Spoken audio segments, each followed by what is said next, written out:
A black raven watched her from atop a bough. Only a sliver of light pierced the darkness, an eerie glow emanating from a shrouded moon.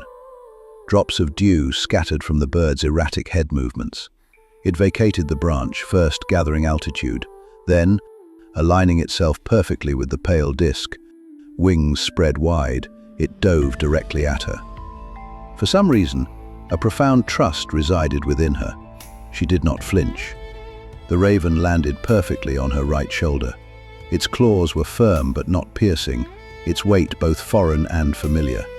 They made eye contact, her green eyes into its fathomless red ones. Then, the raven suddenly spread its wings and was engulfed in flames. The fire was blindingly bright, illuminating the twisted roots of a dead forest and the mist clinging to the ground. The flames consumed the bird with a silent, fierce intensity until nothing remained but ash drifting down. On one bent knee, she reached for the pile. It was still warm. She spread the ash apart with her fingers. There, amongst the grey, a single ember pulsed with a deep red light. Ariadne woke with a gasp, a cold sweat sheening her skin. For 2 years, every night since leaving the sanctuary of her last known home, this dream had been her only constant companion. It was not a nightmare of blood or battle, but its silence and symbolism haunted her more deeply. What did it mean? The raven, her guide and witness. The self-immolation, the ember in the ashes, promise or remnant. She had meditated on it for countless hours, but its truth continually eluded her, slipping through her fingers like smoke. Shaking off the vestiges of the dream, she focused on the present. She was half a day's ride from the borders of Edaphos. The region was a bastion of earth and stone, known for its brutal, soaring peaks and deep, mineral-rich chasms. Vegetation was stubborn and sparse, hardy, wind-twisted pines clinging to cliff faces, fields of sharp-edged scree, and low, thorny brush that hid amongst the rocks. The mountain passes were narrow, treacherous, and easily defended, making Edaphos the strategically perfect location for the rebellion's stronghold. It was a land of sheer faces and echoing silences, where the very ground seemed to defy intrusion. Her journey here had led her through Ereus, the domain of air. That region was its utter contrast, a vast, open land of rolling plains and sudden, gusty valleys where the wind was a constant, whispering presence. The winds of Ereus carried the lingering scent of her mother, rising softly from the hooded scarf she wore, her Shojin's final gift. It now served as a humble satchel, holding the few supplies he had prepared for her before her heartbreaking departure. There, the beauty was melancholic and shaped by relentless currents. All the trees grew with a permanent slant, their branches streaming like hair in a gale. Grasses lay flat in shimmering waves, and the air itself carried the scent of distant rain and cold, high altitudes.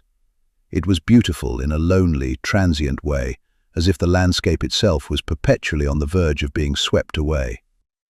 She had traversed Ereus during her stealth raids, and a few days prior, an emissary had found her. The message was simple. The twin leaders, Arian and Terea, requested an audience. Now, recognized instantly by the earth-stained sentries at the citadel gate, she was escorted through tunnels carved into the heart of the mountain. The air grew cool and still, heavy with the scent of damp rock and iron. She was led finally into a vast war room where the twins awaited her. If one disregarded their facial features, it would be difficult to assume the two women before her were twins. They were like two sides of a sharply minted coin.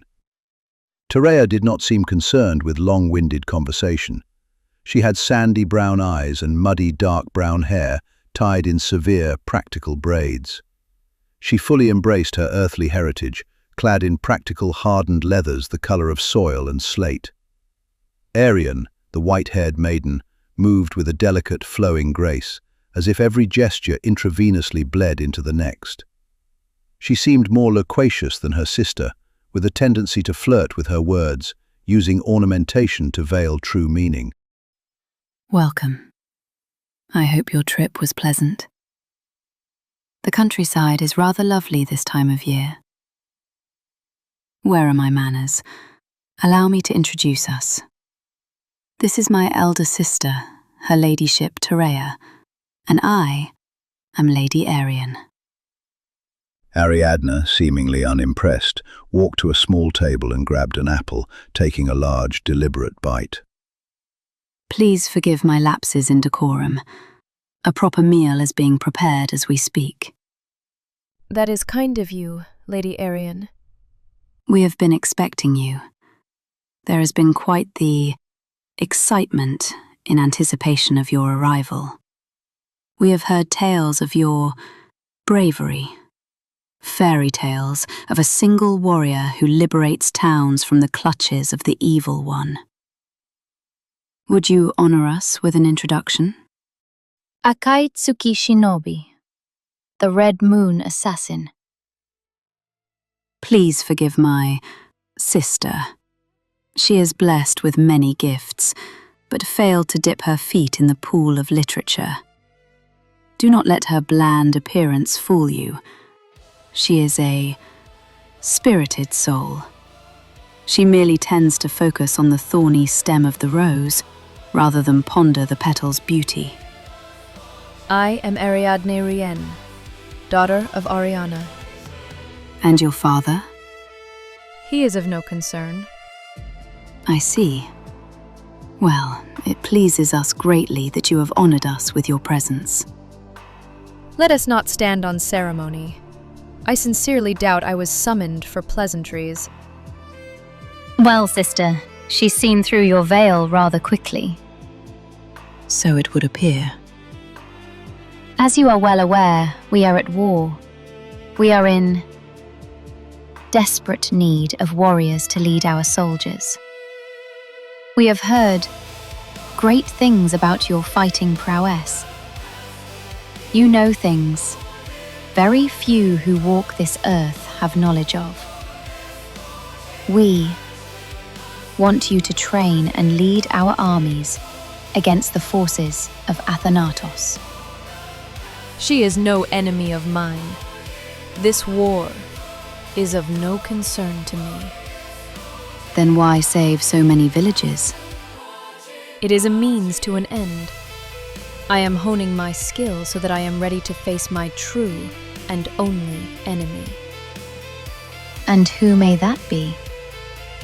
Dominus. Dominus? I was hoping this gathering would yield information pertaining to his whereabouts. He disappeared many years ago. He once sat atop our council, with us as his commanders. It was he who convinced us to form an alliance to end Athanatos' tyranny. His pact with our master, Levin, the All-Father of Life, is what swayed us. Then why did he leave? Why did he abandon you? After years of war, the blood on his hands began to outweigh the cause. I can still remember that battle. The stench of death was a physical fog.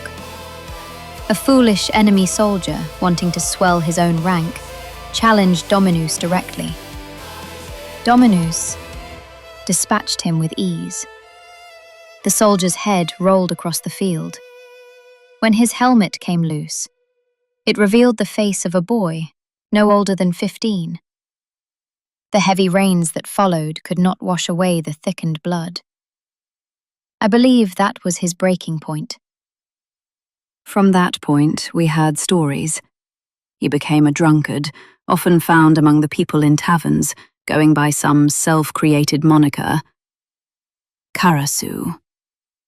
Some said he was a shadow of his former glory, seeking himself in every bottle.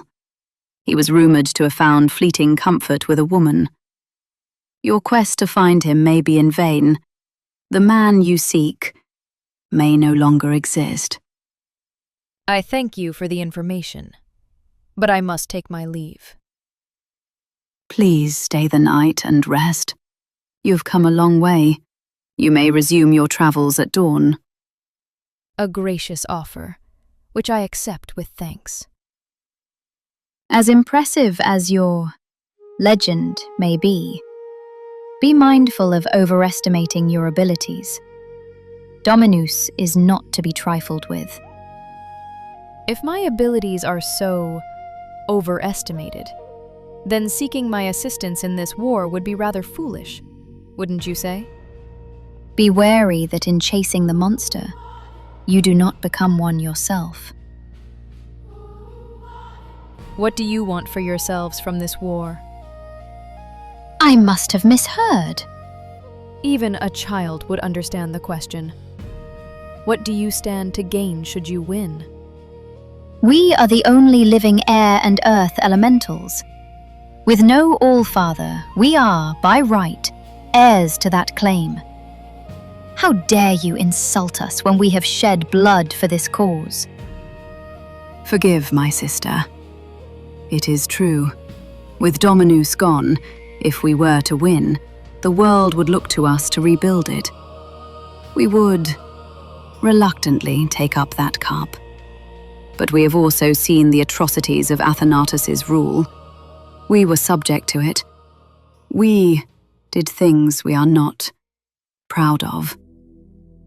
Yes, Dominus requested an audience to form an alliance. That pushed us over the edge. But what got us to that edge was all the cruel deeds we performed in the name of her laws. Athanatos gave the order. Kill them all.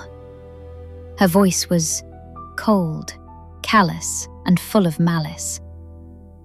Bellum, the Lord of War, asked what of the children. Athanatos had looked at him and said, "If it can carry a sword, then kill it." Bellum had muttered that these deeds will yield no honor, knowing it would change nothing. Athanatos had simply replied, "Honor is for the dead. We will be all that remains." We slaughtered everyone that day, even the horses.